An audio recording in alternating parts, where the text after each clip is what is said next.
Halo teman-teman, beberapa waktu lalu, kawasan moda transportasi terpadu Duku Atas Sudirman belum seviral seperti sekarang.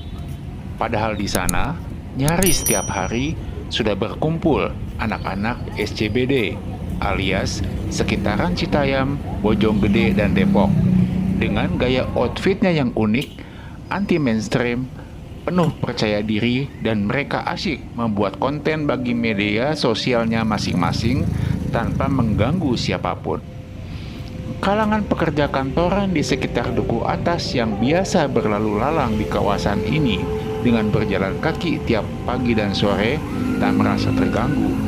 Demikian pula para pengendara kendaraan bermotor yang melintasi jalan Tanjung Karang, menjemput atau mengantar orang ke dan dari stasiun Sudirman atau stasiun MRT pun lancar-lancar saja. Anak-anak SCBD, Bunga, Korma, JJ, Roy, Wahyu, dan lainnya asyik dengan aktivitasnya sendiri di sana, bikin konten demi mendapatkan cuan dari kegiatannya tersebut. Kawasan Duku Atas mereka anggap sangat ideal.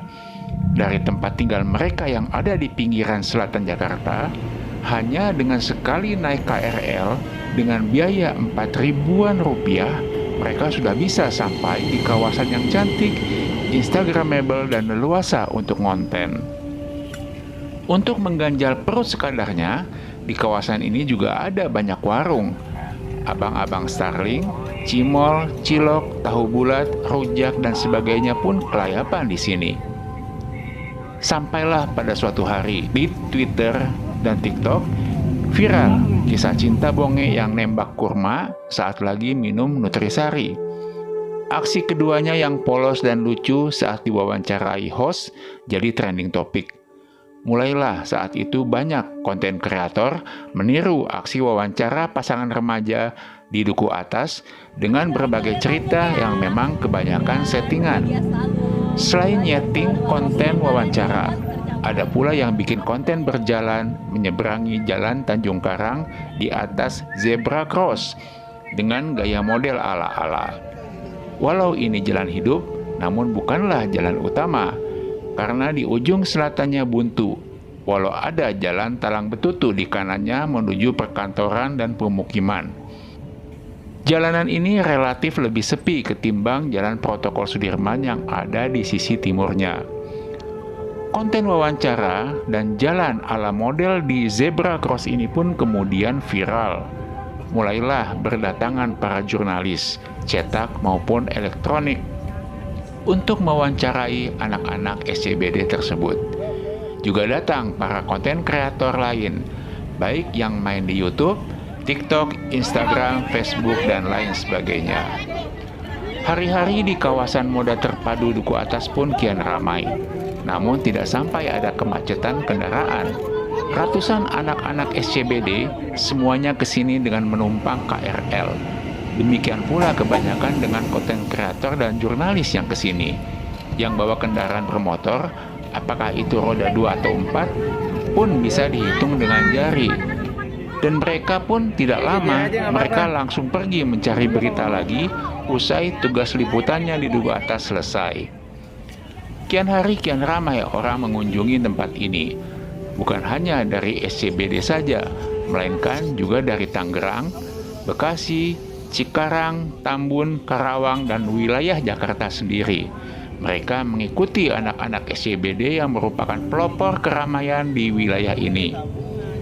Dan memasuki pekan kedua Juli 2022 ini, tiba-tiba muncul plesetan istilah SCBD yang aslinya kepanjangan dari Sudirman Center Business District, menjadi sekitaran Citayam, Bojonggede, dan Depok.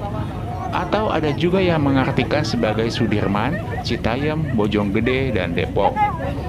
Dan entah siapa yang memulai. Kemeriahan di kawasan ini dengan anak-anak berlenggak-lenggok berjalan di atas zebra cross pun disebut sebagai Citayam Fashion Street, atau ada juga yang menyebutnya sebagai Citayam Fashion Week. Beberapa kalangan mulai menyamakan fenomena ini dengan Harajuku Fashion Street di Jepang.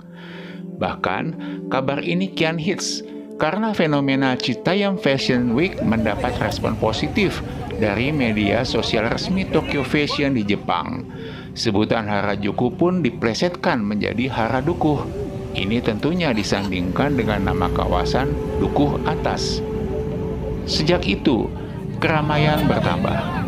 Mulailah datang para artis, public figure, para seleb, para model berdatangan ke kawasan ini untuk menjajal, berjalan, dan berlenggang-lenggok di atas zebra cross yang dianggap sebagai catwalk-nya.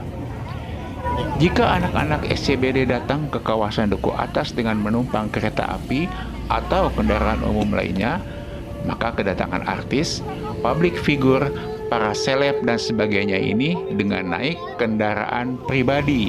Terjadilah kemacetan.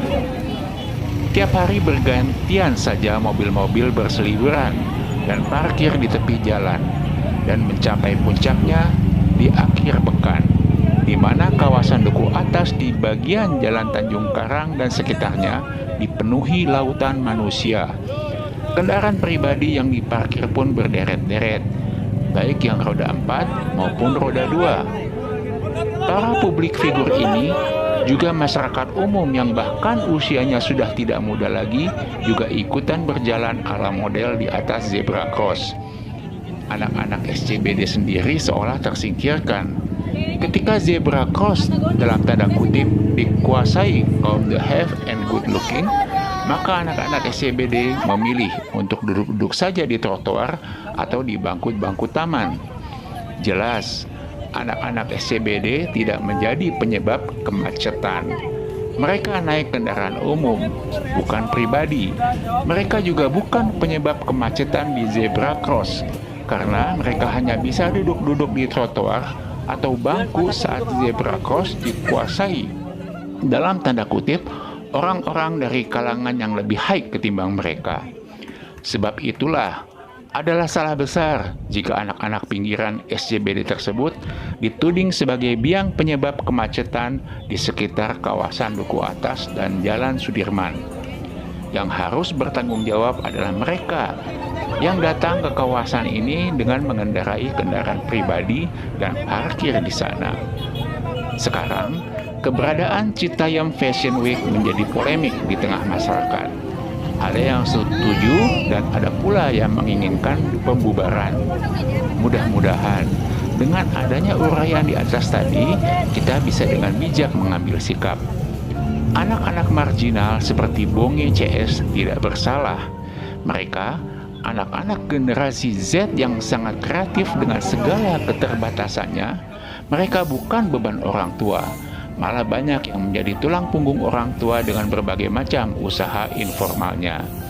Semoga pihak pemerintah Provinsi DKI dan juga Kemenparekraf serta aparat dinas terkait bisa dengan bijak mengambil kebijakan terhadap fenomena ini. Jika diarahkan dengan benar, maka bukan mustahil anak-anak SCBD bisa memelopori dan mengangkat destinasi wisata baru di Jakarta dan juga mengangkat usaha lokal di kota ini. Semoga saja, kita doakan.